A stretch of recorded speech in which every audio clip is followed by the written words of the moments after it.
Salam fisika, Pak. Pada kesempatan ini, berkenaan dengan praktek mandiri membuat video fisika, saya akan membuat video mengenai penerapan hukum Archimedes. Di mana penerapan dari hukum ini yang akan saya gunakan adalah 3 buah telur yang masing-masing direndam di 3 gelas dengan jenis fluida yang berbeda satu sama lain. Sebelum itu, saya akan terlebih dahulu menjelaskan apa itu hukum Archimedes.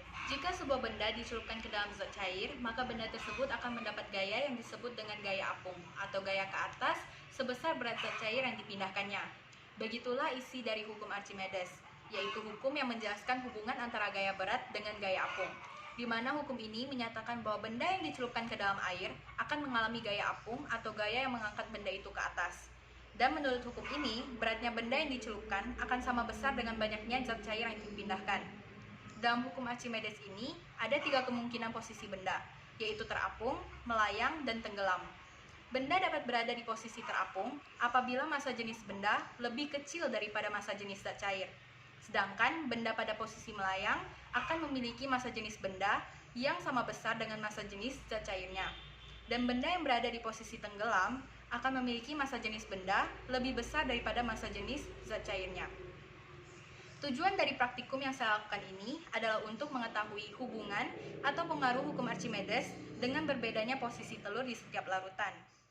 Untuk melakukan praktikum ini, alat dan bahan yang kita perlukan adalah 3 buah gelas plastik, 1 buah sendok, air, 3 sendok gula, dan 3 sendok garam, serta 3 buah telur.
Jadi, melalui praktikum ini dapat saya simpulkan bahwa massa jenis air yang merupakan fluida pada gelas pertama lebih kecil daripada massa jenis telur, sehingga sulit untuk memberikan gaya angkat ke atas yang kemudian menyebabkan telur tenggelam.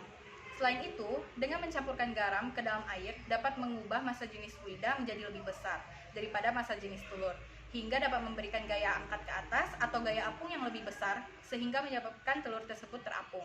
Sedangkan, dengan mencampurkan gula ke dalam air, dapat menyamakan massa jenis fluida dengan massa jenis telur, sehingga menyebabkan telur berada pada posisi melayang.